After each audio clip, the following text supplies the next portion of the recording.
Hello friend, welcome to S T tutorial YouTube channel. Friends, हम लोग civics का 10वां part देखेंगे महारिवीजन क्लास में। ठीक है, जो आपके जीआईसी प्रवक्ता परीक्षा, TGT, PGT, LT grade, GDC सभी एग्जाम के लिए काफ़ी हेल्पफुल होगा। इसके पहले का वीडियो आप लोग देखना चाहते हैं तो प्ले लिस्ट में जाकर के देख सकते हैं सभी वीडियो को, जो आपके आने वाले एग्जाम के लिए काफ़ी महत्वपूर्ण साबित होगा। तो फ्रेंड, वीडियो को अंत तक जरूर देखिएगा और इन सभी प्रश्नों को अच्छे तरीके से तैयार कीजिएगा। अगर वीडियो अच्छा लगे तो चैनल को सब्सक्राइब, लाइक, दोस्तों में शेयर जरूर कीजिएगा। तो चलिए प्रश्न को शुरू करते हैं और आज का पहला प्रश्न देखते हैं। 101 नंबर प्रश्न है, जब राज्यपाल विधानमंडल द्वारा पारित बिल रोकता है तब क्या प्रभाव पड़ता है? जब राज्यपाल विधानमंडल द्वारा पारित बिल रोकता है तब वह इसे राष्ट्रपति को भेजता है। ठीक है, तो बी ऑप्शन आपका सही हो जाएगा। जब कोई विधेयक जो है राज्यपाल को विधानमंडल के दोनों सदनों द्वारा पारित किए जाने के पश्चात प्रस्तुत किया जाता है, तब राज्यपाल किसी विधेयक को राष्ट्रपति के विचार के लिए जो है आरक्षित रख सकता है। ठीक है, तो बी ऑप्शन आपका इसमें सही हो जाएगा। 102 नंबर प्रश्न है, दो सूची दिया गया है। एक तरफ देश है और उस देश से संविधान में लिया गया तथ्य है, इसको आपको मिलान करना है। तो बिल ऑफ राइट्स एवं न्यायिक पुनरावलोकन कहाँ से लिया गया है? तो बिल ऑफ राइट्स एवं न्यायिक पुनरावलोकन आप जानते होंगे संयुक्त राज्य अमेरिका से लिया गया है। लोकतंत्र की संसदीय प्रक्रिया किस देश से लिया गया है? तो लोकतंत्र की संसदीय प्रक्रिया आपका लिया गया है इंग्लैंड से। ठीक है, इंग्लैंड से लिया गया है। और नीति निर्देशक तत्व कहाँ से लिया गया है? तो आयरलैंड से लिया गया है। ठीक है, और केंद्र की अवशिष्ट शक्तियाँ ये कहाँ से है? तो ये कनाडा से है। ठीक है, तो 1 का 3, तो यहाँ पे देख लीजिए 2 में 3 है और 2 का आपका कौन है? 2 का 1 है, तो यहाँ पे 1 है, तो डी ऑप्शन आपका इसमें करेक्ट हो जाएगा। डी ऑप्शन आपका करेक्ट होगा। 103 नंबर प्रश्न है, नीति निर्देशक तत्वों के समान नागरिक संहिता का सुझाव सुनिश्चित करता है। तो किसको सुनिश्चित करता है? तो राष्ट्रीय एकीकरण को ये सुनिश्चित करता है। ठीक है, तो सी ऑप्शन आपका सही हो जाएगा। संविधान का अनुच्छेद जो 44 है, 44 में समान नागरिक संहिता का उल्लेख किया गया है और समान नागरिक संहिता जो है राष्ट्रीय एकीकरण को सुनिश्चित करती है।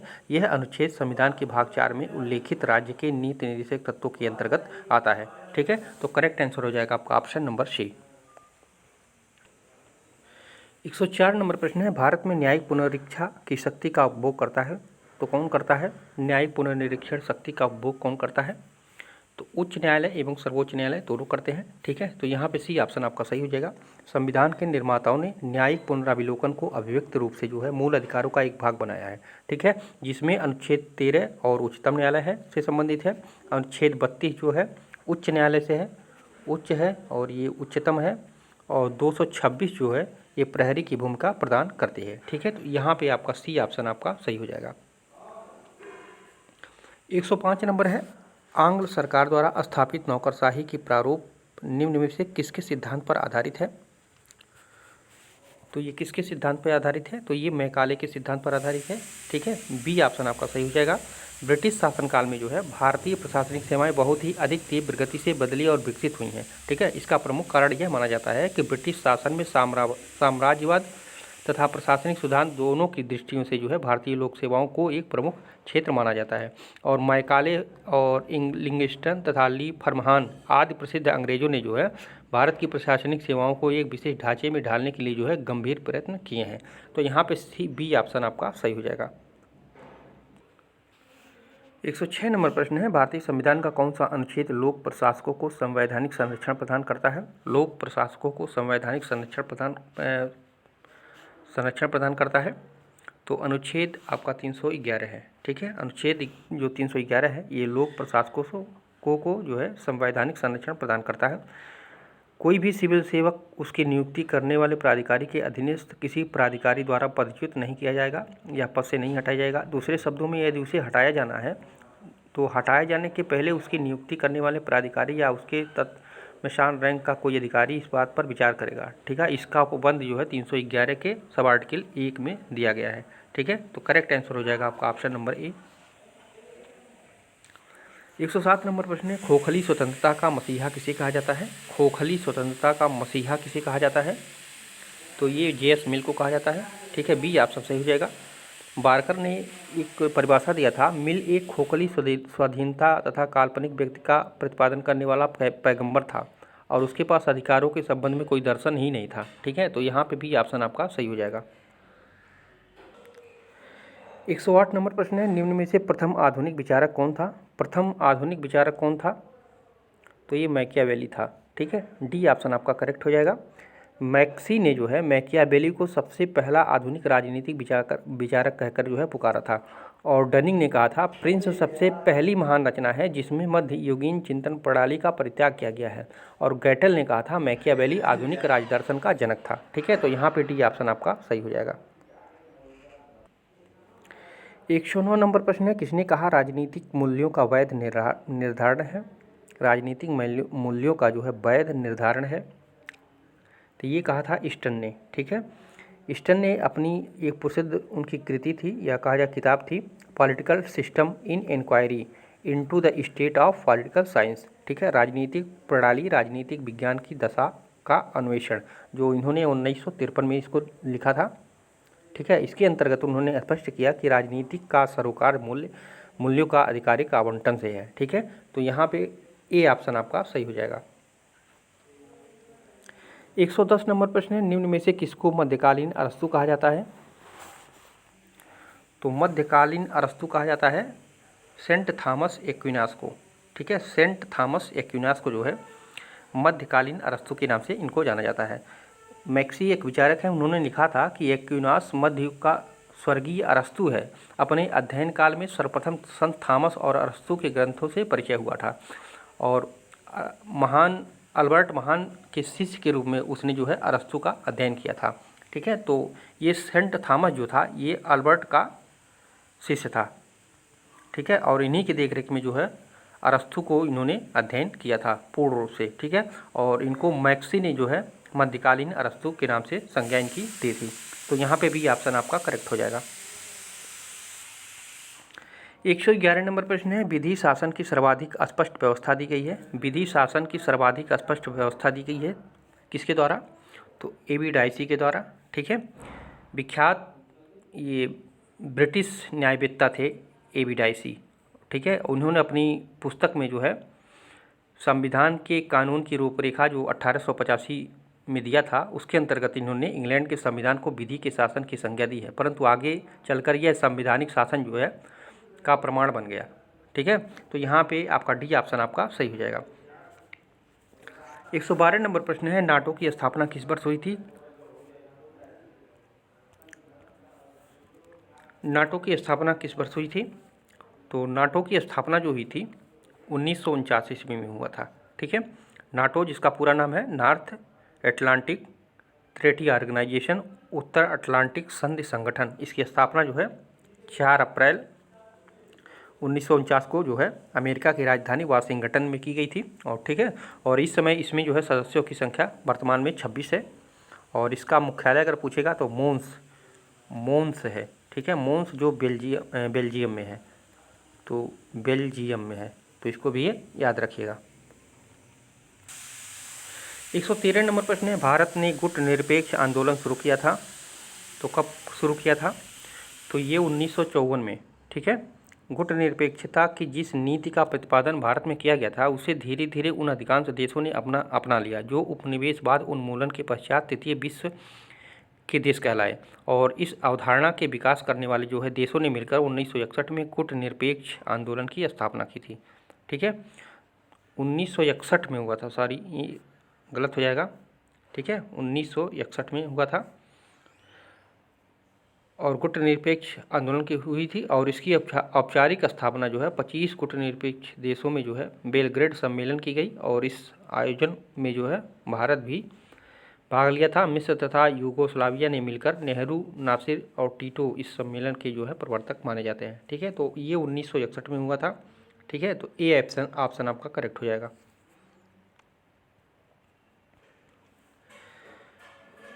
114 नंबर प्रश्न है, नव सार्वजनिक लोक प्रशासन का उद्गमन पहले पहल किससे संबंधित था? तो पहले पहल संबंधित था मिनो ब्रुक सम्मेलन से। ठीक है, तो यहाँ पे सी ऑप्शन सही हो जाएगा।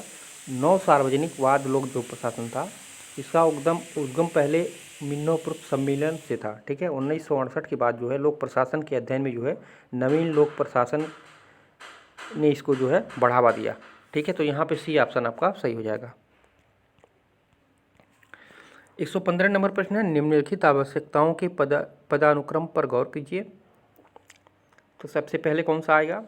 तो सबसे पहले है शारीरिक आवश्यकताएं, ठीक है, सबसे पहले शारीरिक आवश्यकताएं हैं। उसके बाद सुरक्षा की आवश्यकता है, शरीर की सुरक्षा की आवश्यकता है। तो यहाँ पे शरीर की सुरक्षा की आवश्यकता है दूसरे नंबर पे। तीसरे नंबर पे है सामाजिक आवश्यकताएं, ठीक है, तीसरे नंबर पे है सामाजिक अवस्थाएं। उसके बाद चौथे नंबर पे है आदर की आवश्यकताएं, ठीक है, चौथे नंबर पे आ जाता है आदर की आवश्यकताएं। उसके बाद स्व प्रत्यक्षीकरण की आवश्यकताएं यानी संतुष्टि की आवश्यकताएं। तो 5 1 3 2 4 हो जाएगा आपका। तो कौन सा उत्तर सही हो जाएगा? 5 1 3 2 4 करेक्ट आंसर हो जाएगा कोट नंबर 1, ठीक है। शरीर की सबसे पहले आवश्यकता होती है, आप शरीर को स्वस्थ रखिए, शरीर की सुरक्षा रखिए, ठीक है। उसके बाद जो है सामाजिक गतिविधि बढ़ाइए और समाज में अपने आप को सम्मानित महसूस कीजिए। उसके बाद जो है स्व प्रत्यक्षीकरण मतलब स्व अनुभव कीजिए, संतुष्टि की प्राप्ति कीजिए, ठीक है। तो ये ऑप्शन आपका इसमें सही हो जाएगा। 116 नंबर प्रश्न है, निम्नलिखित प्रकार के प्रशिक्षण में कौन सा जनसेवा के भावी नव भर्ती के लिए व्यक्तियों को तैयार करता है? तो भर्ती पूर्व का प्रशिक्षण जो होता है, ठीक है, भर्ती पूर्व प्रशिक्षण में जो है जन सेवा में भावी नव भर्ती के लिए व्यक्तियों को तैयार किया जाता है। अब भर्ती का सीधा साधा अर्थ है विभिन्न सरकारी नौकरियों के लिए उपयुक्त प्रकार के व्यक्तियों को खोजना। सामान्यतः भर्ती शब्द जो है नियुक्ति शब्द के समानार्थी रूप से ही प्रयुक्त किया जाता है। तो यहाँ पे करेक्ट आंसर हो जाएगा आपका ऑप्शन नंबर बी। 117 नंबर प्रश्न है, मैकाले ने निम्नलिखित प्रशिक्षणों में से किसका समर्थन किया था? तो किया था इसमें से कोई नहीं था, ठीक है, लिखित परीक्षण का भी नहीं, शिक्षा अनुभव का मूल्यांकन भी नहीं और निष्पादन का प्रदर्शन भी नहीं, ठीक है। मैकाले जो है लोक कर्मचारियों को उस कार्य को संपन्न करने के लिए प्रशिक्षण करना होता है जिनके लिए उनकी भर्ती की गई है, उसे कार्य की विधि तथा प्रवृत्ता के संबंध के में परिचय कराना होता है, ठीक है। तो वो जो समर्थन किया था मैकाले कर्मचारी वर्ग को किया था, ठीक है, कर्मचारी वर्ग को उस कार्य में संपन्न या प्रशिक्षण करना जिनके लिए उनकी भर्ती की गई है और उसे कार्य की विधि तथा प्रवृत्ता के संबंध में परिचय कराना ही उसके प्रशिक्षण से संबंध था, ठीक है। तो यहाँ से ये आपका कोई सही नहीं होगा, तो डी आंसर आपका इसमें करेक्ट हो जाएगा। 118 नंबर प्रश्न है, निम्नांकित में से किसने नव न्यायसंगत युद्ध सिद्धांत नियो जस्ट वार डॉक्ट्रिन प्रतिपादित किया था? तो ये किया था जॉर्ज बुश, ठीक है, जॉर्ज बुश जो है नव न्यायसंगत युद्ध सिद्धांत का प्रतिपादन किया था। तो डी ऑप्शन आपका इसमें सही हो जाएगा। 119 नंबर प्रश्न है, शक्ति संतुलन के सिद्धांत का लक्ष्य क्या है? तो उसके शक्ति संतुलन के सिद्धांत का लक्ष्य है यथापूर्व स्थिति, ठीक है, यथापूर्व स्थिति। शक्ति संतुलन के सिद्धांत का लक्ष्य यथापूर्व स्थिति है और शक्ति संतुलन के समर्थक इस बात की वकालत करते हैं कि यह अंतर्राष्ट्रीय राजनीति का प्राकृतिक सिद्धांत है और राष्ट्रों के मध्य शक्ति संघर्ष में संतुलन या तुल्य भागिता का सिद्धांत ही केवल विश्व में शांति की स्थापना कर सकता है, ठीक है। तो यथापूर्व स्थिति इसका प्रमुख लक्ष्य था, तो बी ऑप्शन आपका सही होगा। 120 नंबर है, सुरक्षा परिषद में सुधार करना समस्यापूर्ण क्यों है? क्योंकि अस्थायी सदस्यता के विस्तारण के कारण निर्णय लेने में कमी होना। तो बिल्कुल सही है, कोई भी वर्तमान अस्थायी सदस्य अपने पद को छोड़ने के इच्छुक नहीं होता है, ये भी सही है। किसी भी संभाव्य नए अस्थायी सदस्यों के लिए जो है अविवादास्पद केस बनाना मुश्किल होता है, तो ये भी सही है, ठीक है। तो उपयुक्त सभी इसमें से सही हो जाएगा, ठीक है। सुरक्षा परिषद में सुधार करना जो है समस्यापूर्ण है इन सभी तथ्यों के संबंध में, ठीक है। तो यहाँ पे आपका डी ऑप्शन सही होगा। 121 नंबर प्रश्न है, वर्ष 1955 में आयोजित बैंडुंग परिषद में निम्नलिखित में से किसके प्रतिभागियों ने भाग लिया था? तो ये 29 अफ्रीकी एशियाई देशों ने इसमें भाग लिया था, ठीक है। वर्ष 1955 में जो है आयोजित जो बैंडुंग परिषद में जो है 29 अफ्रीकी एशियाई देशों के प्रतिनिधियों ने इसमें जो है भाग लिया था। तो डी ऑप्शन आपका इसमें करेक्ट हो जाएगा। 122 नंबर प्रश्न है, रेजन डी इटेट से क्या अभिप्राय है? रेजन डी इटेट, इसको स्टेट भी कहते हैं, ई स्टेट भी कहते हैं, ठीक है। तो इसका क्या अभिप्राय है? तो ये राष्ट्रीय हित से संबंधित है, ठीक है, राष्ट्रीय हित से संबंधित है। तो ए ऑप्शन आपका इसमें सही हो जाएगा। 123 नंबर प्रश्न है, संरचनात्मक समायोजन कार्यक्रमों की अपेक्षा होती है? तो किसके प्रति अपेक्षा होती है? तो गरीब देशों की सरकारों को निजीकरण तथा अन्य उदारवादी उपायों को अपनाना चाहिए। ठीक है, तो इसकी अपेक्षा होती है किसका? संरचनात्मक समायोजन कार्यक्रमों का। ठीक है, तो ये ऑप्शन इसमें आपका सही हो जाएगा। 124 नंबर प्रश्न, निम्नलिखित कथनों में से कौन सा कथन केंद्रीय सतर्कता आयोग के बारे में सही नहीं है? यहाँ पूछा है। तो केंद्रीय सतर्कता आयोग के आयुक्त की नियुक्ति भारत के राष्ट्रपति द्वारा की जाती है, सही है। केंद्रीय सतर्कता आयोग के आयुक्त का पद जो है सांविधिक पद है, ये भी सही है। उसके पदासीन होने का कार्यकाल 5 वर्ष का होता है, ये भी गलत है। ठीक है,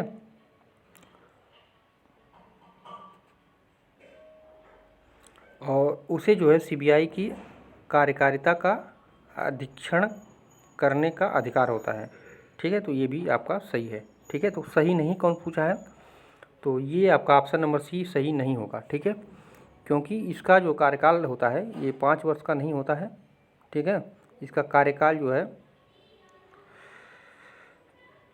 आप लोग कमेंट करके बताइएगा, ये हमको भी नहीं पता है इसके बारे में थोड़ा सा। तो यहाँ पे सही उत्तर हो जाएगा आपका ऑप्शन नंबर सी। ठीक है, कितने वर्ष का कार्यकाल होता है आप लोग कमेंट करके बताइएगा, इसमें सही नहीं है पूछा है। ठीक है, तो सी ऑप्शन बहरहाल इसमें सही हो जाएगा। 125 नंबर प्रश्न, निम्नलिखित में से कौन से कथन सही नहीं है? नहीं पूछा है यहाँ पे। तो भारत के निर्वाचन आयोग ने आयोग के अंतर्गत एक विशेष निर्वाचन व्यय पर्यवेक्षण प्रभाव का गठन किया गया है, तो सही है। राजनीतिक दलों के हिसाब खातों का लेखा परीक्षण प्रतिवर्ष किया जाता है, तो ये गलत है। निर्वाचन से संबंधित भुगतान करके समाचार देना एक निर्वाचकीय अपराध है, तो ये भी गलत है। ठीक है, पोलिंग स्टेशन के भीतर चल रही मतदान की कार्रवाई की वीडियोग्राफी करने की अनुमति होती है, तो ये भी आपका सही है। ठीक है, तो इसमें आपका पहला और चौथा सही है। तो यहाँ पूछा है सही नहीं है, तो 2 और 3 सही नहीं होगा आपका। ठीक है, तो कूट नंबर आपका सही हो जाएगा ऑप्शन नंबर डी, 2, 3 सही नहीं है। ठीक है, 101 नंबर प्रश्न है, संसदीय व्यवस्था वाली सरकार में मंत्रिमंडलीय उत्तरदायित्व की ओट में नौकरशाही शासन करती है, यह कथन किसका है? तो यह कथन है आपका रैमजे मेयोर का। ठीक है, रैमजे मेयोर ने अपनी पुस्तक जो है हाउ ब्रिटेन टू गवर्नड में कहा था कि संसदीय व्यवस्था वाली सरकार में जो है मंत्रिमंडलीय उत्तरदायित्व की ओट में नौकरशाही शासन करती है, तो बी ऑप्शन आपका सही हो जाएगा। 102 नंबर प्रश्न है, एक आधुनिक राज्य बिना संविधान के राज्य नहीं बल्कि अराजकता का साम्राज्य है, यह कथन किसका है? तो ये कथन था जेलिनेक का। ठीक है, सी ऑप्शन आपका सही हो जाएगा, जेलिनेक का। जेलिनेक द्वारा प्रस्तुत कथन का तात्पर्य है जहां व्यवस्थित कानून नहीं होता वहां अराजकता होती है, अव्यवस्था हो जाती है। ठीक है, तो इनके कहने का मतलब ये था, तो सी ऑप्शन आपका इसमें सही हो जाएगा। 103 नंबर प्रश्न है, निम्नलिखित में से कौन सी नौकरशाही की विशेषता नहीं है? यहाँ पूछा है। तो लाल फीताशाही ये नौकरशाही की विशेषता नहीं है। ठीक है, लाल फीताशाही नौकरशाही की विशेषता नहीं बल्कि उसका अवगुण है, और जिसके कारण जो है समकालीन विश्व में नौकरशाही की आलोचना की जाती है। ठीक है, तो ये इसकी विशेषता नहीं बल्कि इसका अवगुण है। 104 नंबर प्रश्न है, अध्यक्षात्मक व्यवस्था वाली सरकार में कैबिनेट के सदस्य किसके प्रति उत्तरदायी होता है? तो कैबिनेट का सदस्य किसके प्रति उत्तरदायी होता है अध्यक्षात्मक शासन व्यवस्था में? तो ये राष्ट्रपति के प्रति उत्तरदायी होता है। ठीक है, ए ऑप्शन आपका सही हो जाएगा। अध्यक्षात्मक शासन व्यवस्था में जो है मंत्रिमंडल के सदस्य राष्ट्रपति के प्रति उत्तरदायी होते हैं और राष्ट्रपति के प्रसाद पर्यंत ही अपने पद पर बने रहते हैं, तो यहाँ पे ए ऑप्शन सही हो जाएगा। 105 नंबर प्रश्न है, किस देश को कानून के शासन का परंपरागत घर माना जाता है? तो आप लोग जानते होंगे इंग्लैंड को। ठीक है, ब्रिटेन में कानून का शासन, वहाँ कानून के समक्ष प्रधानमंत्री हो या साधारण नागरिक हो सभी समान है, वहाँ कानून की प्रवृत्ति नकारात्मक है। ठीक है, तो यहाँ पे ए ऑप्शन आपका करेक्ट हो जाएगा। 106 नंबर प्रश्न है, भारतीय संविधान की प्रारूप समिति में कितने सदस्य हैं? तो 7 सदस्य थे। ठीक है, आप लोग जानते होंगे भीमराव अम्बेडकर, एन गोपाल स्वामी आयंकर, आल्लादी कृष्ण स्वामी अय्यर, कन्हैयालाल मणिकलाल मुंशी, सैयद मोहम्मद सादुल्ला और एन माधवराव और डीपी खेतान, ये जो है 7 प्रारूप समिति के सदस्य थे, जिसमें इनका अध्यक्ष था डॉक्टर भीमराव अंबेडकर। ठीक है, तो यहाँ पर सी ऑप्शन सही हो जाएगा। 107 नंबर प्रश्न है, भारतीय संविधान के अंतर्गत निम्नलिखित में से कौन सा एक मौलिक कर्तव्य नहीं है? मौलिक कर्तव्य नहीं है पूछा है। तो भारत की एकता अखंडता की रक्षा करना कर्तव्य है, सार्वजनिक संपत्ति की रक्षा करना सही है, वैज्ञानिक सोच विकसित करना सही है, राष्ट्रीय महत्व के स्मारकों की रक्षा करना, तो ये मौलिक अधिकार नहीं है। ठीक है, तो यहाँ पे आपका सही उत्तर हो जाएगा आपका ऑप्शन नंबर डी। ठीक है, राष्ट्रीय महत्व के स्मारकों की रक्षा करना ये जो है मौलिक अधिकार में, मौलिक कर्तव्य में नहीं आ जाता है। ठीक है, भारतीय संविधान के मूल कर्तव्य जो है 10 हैं और जिसे अनुच्छेद 51 के क में 42वें संविधान संशोधन अधिनियम जो 1976 द्वारा जोड़ा गया था। ठीक है, और यह अनुच्छेद जो है संविधान से प्रभावित है और इस अनुच्छेद के अधीन जो है प्रत्येक नागरिक का कर्तव्य होगा कि वह देश की एकता, अखंडता, सार्वजनिक संपत्ति, वैज्ञानिक सोच आदि विकसित करे। ठीक है, और राष्ट्रीय महत्व के स्मारकों की रक्षा करना उसमें नहीं दिया गया है मौलिक कर्तव्य में। ठीक है, तो यहाँ पे डी ऑप्शन करेक्ट हो जाएगा। 108 नंबर प्रश्न है, निम्नलिखित में से कौन सा शब्द भारतीय संविधान की प्रस्तावना में नहीं है, यहाँ पे पूछा है। तो संप्रभुता है, धर्मनिरपेक्ष है, प्रजातांत्रिक है, संघीय नहीं है। ठीक है, भारतीय संविधान की प्रस्तावना में संप्रभु, धर्मनिरपेक्ष, जिसे पंथ निरपेक्ष भी कहा जाता है और प्रजातांत्रिक शब्द का उल्लेख हुआ है, लेकिन संघीय शब्द का उल्लेख नहीं है, जबकि उसके स्थान पर जो है यूनियन ऑफ द स्टेट, राज्यों का संघ शब्द का उल्लेख है। ठीक है, राज्यों का संघ इस शब्द का उल्लेख उसमें किया गया है। ठीक है, तो यहाँ पे सी ऑप्शन सही हो जाएगा।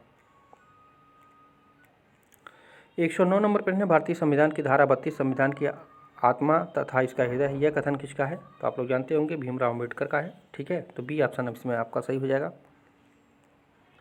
और इसमें थोड़ा सा और जान लीजिए, 32 को कहा जाता है आत्मा या हृदय, और अनुच्छेद 19 को क्या कहा जाता है अगर पूछे तो ये मूल अधिकारों का कोड कहा जाता है अनुच्छेद 19 को। ठीक है, और उद्देशिका को या प्रस्तावना को क्या कहा जाता है? तो संविधान की कुंजी कहा जाता है। ठीक है, तो तीनों को आप लोग याद रखिएगा, 19 को मूल अधिकारों का कोड और उद्देशिका को या प्रस्तावना को जो है संविधान की कुंजी कहा जाता है। 110 नंबर प्रश्न है, निम्नलिखित में से किस रिट का शाब्दिक अर्थ होता है? हम आदेश देते हैं, तो परमादेश का। ठीक है, परमादेश शब्द का अर्थ है हम आदेश देते हैं। बंदी प्रत्यक्षीकरण का शाब्दिक अर्थ है निरुद्ध व्यक्ति को न्यायालय के समक्ष प्रस्तुत करो। ठीक है, तो यहाँ पे बी ऑप्शन सही हो जाएगा। 111 नंबर प्रश्न है, निम्नलिखित में से किस वर्ष में भारत सोवियत संघ के बीच शांति, मित्रता एवं सहयोग की संधि की गई थी? तो किस वर्ष हुआ था? तो ये 1971 में हुआ था। ठीक है, सन 1971 में भारत और सोवियत संघ के बीच जो है 9 अगस्त 1971 को 20 वर्ष की शांति, मित्रता तथा सहयोग की इसमें संधि हुई थी और इस संधि पर भारत की तरफ से हस्ताक्षर विदेश मंत्री सरदार स्वर्ण सिंह ने किया था। ठीक है, और एक बात और जान लीजिए, संधि की बातचीत सन जो है 1969 में इस रहस्य को सरदार स्वर्ण सिंह ने हस्ताक्षर के बाद बताया था। 69 में ही शुरू हुआ गया था, लेकिन पूर्ण जो है 1971 में हुआ था। तो यहाँ पे बी ऑप्शन आपका सही हो जाएगा। 112 नंबर प्रश्न है, गुटनिरपेक्ष राष्ट्रों के निम्नलिखित में से किस अधिवेशन में भारत ने मेजबानी की थी? गुटनिरपेक्ष राष्ट्रों के निम्नलिखित में से किस अधिवेशन की भारत में मेजबानी की? तो सही उत्तर हो जाएगा आपका जो 7वां सम्मेलन हुआ था। ठीक है, गुटनिरपेक्ष राष्ट्रों का शिखर सम्मेलन सन 1982 में इराक की राजधानी में होना था, परंतु ईरानी युद्ध के कारण जो है यह नई दिल्ली में हुआ था। ठीक है, तो 1982 में ये ईरान में होने वाला था, तो वहाँ पे गृह युद्ध चल रहा था, तो उस कारण जो है नई दिल्ली में ये संपन्न हुआ था। और सन 1961 में जो है बेलग्रेड में जो है हुआ था और इसी में जो है नेहरू, टीटो और नासिर की पहल पर जो है गुटनिरपेक्ष आंदोलन की शुरुआत हुई थी 1961 में। तो सभी फैक्टों को याद रखिएगा। 113 नंबर प्रश्न है, J.S. मिल के अनुसार स्वतंत्रता का महत्व किस तथ्य में निहित है? तो व्यक्तित्व विकास में। ठीक है, J.S. मिल के अनुसार जो है स्वतंत्रता का महत्व व्यक्तित्व के विकास में निहित है।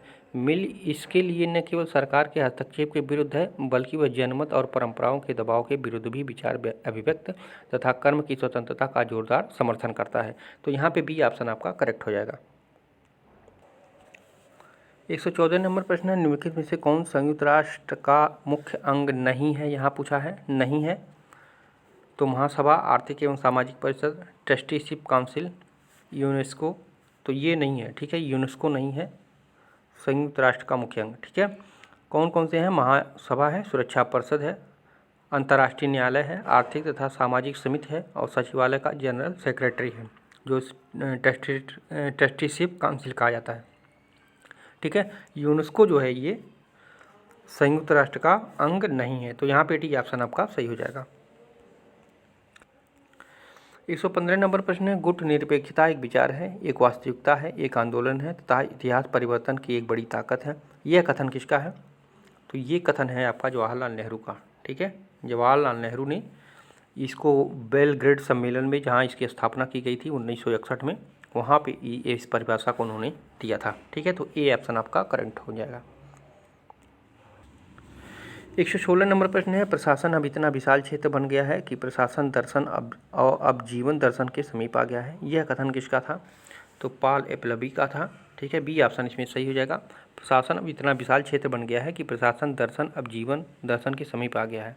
ये पॉल एपलबी द्वारा कहा गया है। प्रशासन एक व्यक्तियों के द्वारा लिए गए निर्णय को हम एकांकी निर्णय के नाम से पुकारते हैं, परंतु प्रशासनिक क्षेत्र की जटिलता के लगातार बढ़ने के कारण जो है संस्था में निर्णय एक व्यक्ति द्वारा नहीं लिए जाते। ठीक है, तो यहाँ पे भी ऑप्शन सही होगा।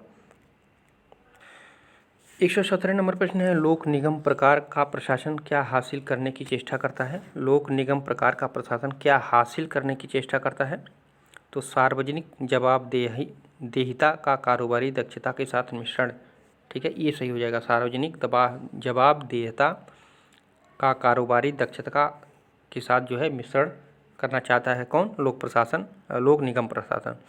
लोक निगम सरकार द्वारा चलाए जाने वाले ऐसे संगठन हैं जिनको व्यावसायिक निगमों की भांति चलाया जाता है, और लोक निगम सरकारी संस्थाओं के क्षेत्र में 20वीं शताब्दी का एक उल्लेखनीय खोज है। आज विश्व के सभी राष्ट्रों में जो है लोक निगम किसी न किसी रूप में विद्यमान है। ठीक है, तो यहाँ पे टी ऑप्शन आपका करेक्ट हो जाएगा। 118 नंबर प्रश्न है, किसी भारतीय राज्य ने भारत में लोकायुक्त का कार्यालय सर्वप्रथम स्थापित किया था? तो ये महाराष्ट्र में स्थापित हुआ था। ठीक है, लोकायुक्त संस्था की भारत में स्थापना करने वाले राज्यों में जो है महाराष्ट्र है, उड़ीसा है, उत्तर प्रदेश है, राजस्थान है। ठीक है, तो सर्वप्रथम पूछा है तो यहाँ पे सर्वप्रथम जो है महाराष्ट्र में हुआ था, और यह संस्था जो है राज्यों में भ्रष्टाचार को रोकने के उद्देश्य से गठित की गई है। ठीक है, तो ये लोकायुक्त की सर्वप्रथम जो है कार्यालय महाराष्ट्र में खोला गया था। तो ये ऑप्शन सही हो जाएगा। यहाँ पे 119 नंबर है, दो सूची दिया गया है, थोड़ा सा इसको बड़ा कर लेते हैं। ठीक है, दो सूची दिया गया है, एक और सिद्धांत है और वहाँ पे साहिकार हैं उसके, तो इसको आपको मिलाना है। तो वैज्ञानिक प्रबंधन किससे संबंधित है? तो वैज्ञानिक प्रबंधन जो है कार्य विधियों के मानकीकरण से संबंधित है वैज्ञानिक प्रबंधन। ठीक है, तो तीसरा सही हो जाएगा। और मानव संबंध सिद्धांत किससे संबंधित है? तो मानव संबंध सिद्धांत जो है अनौपचारिक समूह कार्यकारिता से संबंधित है। मानव समूह अनौपचारिक समूह कार्यकर्ता से संबंधित है, तो यहाँ पे दूसरा सही हो जाएगा। ठीक है, और उसके बाद निर्णय सिद्धांत किससे संबंधित है? तो निर्णय सिद्धांत जो है ये समग्र में से एक विकल्प का चुनना, उसको जो है निर्णय सिद्धांत के अंतर्गत रखा जाता है। समग्र में से, सभी में से एक का चुनाव करना, तो ये क्या कहलाता है? निर्णय सिद्धांत कहलाता है। और क्लासिकीय सिद्धांत जो है प्रशासन के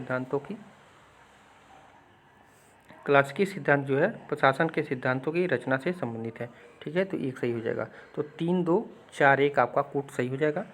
तो यहाँ पे आप लोग देख सकते हैं 3, 2, 4, 1 किस में है? तो 3, 2, 4, 1, तो ए ऑप्शन आपका इसमें सही हो जाएगा। 120 नंबर प्रश्न है, स्लिप ओवर या अधिप्लावन की अवधारणा किस सिद्धांत में मिलती है?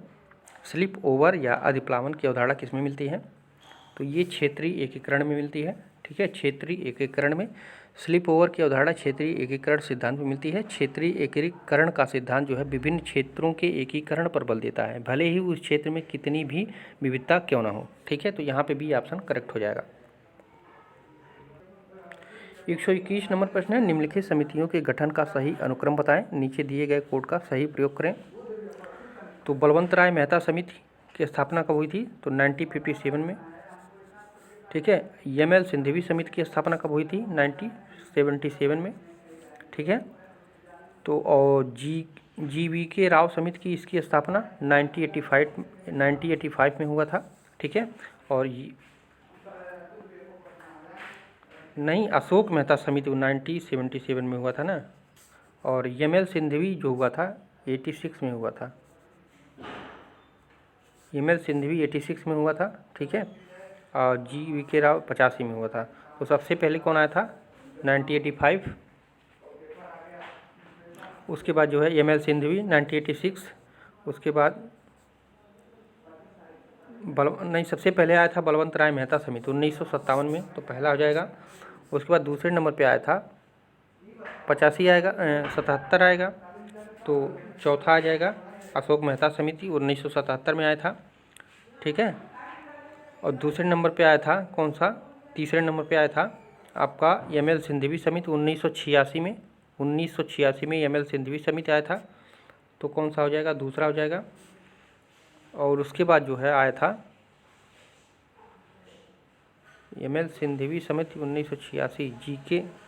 अब से देखिए एक बार फिर से, बलवंत राय मेहता समिति कब आया था, तो ये आया था 1957 में, ठीक है। और ML सिंघवी समिति कब आया था, तो ये आया था 1986 में, ठीक है। ML सिंघवी समिति 1986 में। और GV राव समिति की स्थापना तो 1985 में, ठीक है। और अशोक मेहता 1977 में, ठीक है। तो सबसे पहले कौन आया, पहले ये आया 1957 में, यानी पहला आया। उसके बाद 1977 होगा दूसरे नंबर पे, ठीक है। तो अशोक मेहता समिति यानी होगा, तो यानी चौथा हो जाएगा। उसके बाद जो है 85 होगा, तो यानी तीसरा हो जाएगा। उसके बाद दूसरा हो जाएगा। तो 1 4 3 2 आपका कोड सही हो जाएगा। तो यहाँ पे आप लोग देख सकते हैं किस में है 1 4 3 2, तो कोड नंबर 1 आपका सही हो जाएगा, ठीक है।